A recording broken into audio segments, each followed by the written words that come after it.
Bonne nouvelle, des scientifiques développent une souche de riz qui neutralise le sida. Le VI ou virus de l'immunodéficience humaine, est par définition, un type de virus qui peut causer une maladie appelée sida, syndrome d'immunodéficience acquise, qui est un état affaibli du système immunitaire le rendant vulnérable à de multiples infections et pouvant prendre des proportions mortelles. Véritable fléau mondial, le sida se transmet par voie sexuelle, via le sang ou pendant une grossesse si la mère en est atteinte.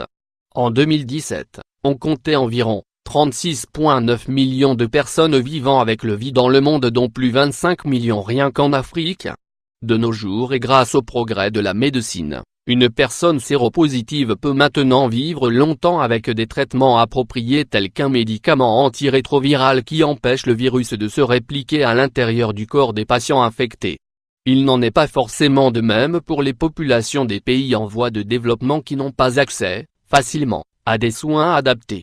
Rien qu'en Afrique subsaharienne, région du monde où le VI et le sida sont une problématique sanitaire très répandue, 56% des nouveaux cas d'infection par le VI ont touché des femmes et ce taux a été encore plus élevé chez les jeunes femmes de 15 à 24 ans, représentant 66% des nouveaux cas d'infection.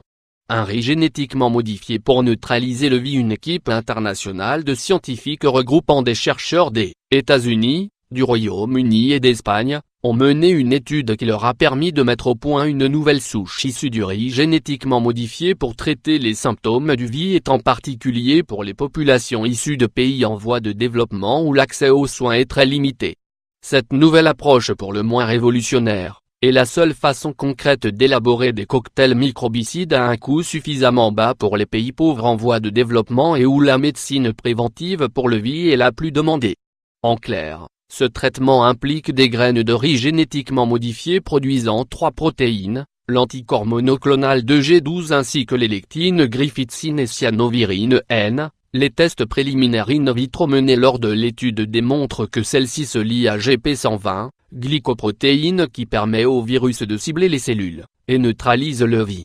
Lorsque les cultures de riz arrivent à maturité, les semences peuvent être produites sur place pour un coût quasi nul, ce qui rend le traitement accessible à tous, y compris pour les populations à très faibles ressources ne pouvant se permettre des soins en instituts spécialisés. Après sa production, le riz génétiquement modifié peut alors être utilisé en tant que crème topique et les protéines pourront ainsi y pénétrer et agir de l'intérieur pour neutraliser le VI. Traitement restant à développer et tester. L'équipe de scientifiques ayant mené la recherche sur le riz génétiquement modifié a déclaré que celui-ci pourrait constituer une solution révolutionnaire efficace et abordable pour les patients séropositifs dans les pays en voie de développement.